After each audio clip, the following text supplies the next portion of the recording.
Macedonia in English. Just about everything you want to know. General Affairs Council postpones Macedonia decision until June. In Luxembourg, the Council of the EU Ministers postponed until June the decision on the adoption of a conclusion whether to accept the EC recommendation to give Macedonia a date to start a cessation negotiation. Regarding enlargement, the discussions mainly focused on the Serbia-Kosovo agreement, said Irish FM and Vice PM Eamon Gilmore in the capacity of chair of the General Affairs Council.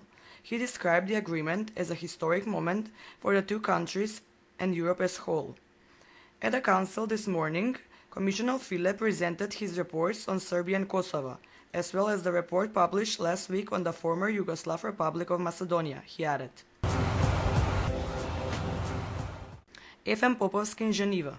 In the framework of Macedonia's promotion as candidate for membership in the UN Human Rights Council in period 2014-2016, Foreign Minister Nikola Popovski held Monday in Geneva meetings with ambassadors of countries within the Eastern European Group and Council President Remigius Hensel. The meetings focused on Macedonia's achievements in the enhancement and protection of human rights, priorities and efforts towards enhancement of national and international policies in the field, as well as added value in the period 2014-2016 as a result of Macedonia's membership. FM Popovski said that if elected, Macedonia would work in a responsible and transparent way, continually communicating with UN member states. President Ivanov visit Markham.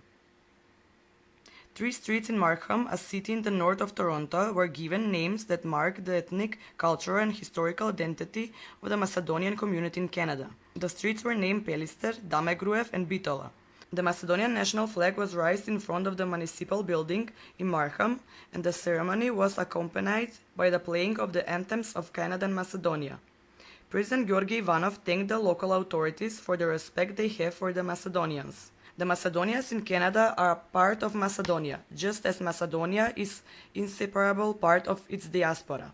I encourage you to continue to contribute to this wonderful place and to maintain the positive picture of our common motherland of Macedonia, Ivanov stated. MP Miloshovski makes witty remarks on territorial aspiration comments. Answering a question from the Greek representative in the delegation of the Committee on Civil Dimension of the NATO Parliamentary Assembly, which arrived in Macedonia, MP Miloshovski made a witty remark saying that Macedonians have been occupying Greece touristically. I answered that we have seasonal aspirations from June to August, when over 300,000 tourists travel to the Aegean seaside and occupy the beaches there. This is a reply to such claims we regard as unserious, as the Hitehero experience of 23 years of independence has shown us that the two countries have good relations without a single territorial or border incident, said Miloshovski. UMD calls on Hague Tribunal to reopen 4 cases from Macedonia. The United Macedonian Diaspora has sent a letter to the International Criminal Tribunal for the former Yugoslavia requesting that the Office of the Prosecutor resume its investigations in the 4 cases the ICTU returned to Macedonian authorities in 2008. UMD sent this request as a response to the failure of Macedonian judicial system to process these cases in accordance with the rule of law. The refusal of the Constitutional Court of Macedonia to review the Parliament's decision in 2011 to provide amnesty to individuals accused of criminal acts against humanity committed in 2001 is contrary to Macedonia's obligations under international law. As a young democracy, Macedonia's judicial system continues to develop, but sometimes fails to administer justice in accordance with the rule of law. With respect to those cases related to the 2001 conflict, it is incumbent on the ICTU to ensure that justice is fairly administered and the rule of law prevails, UMD President Metodia A. Kolokoski said.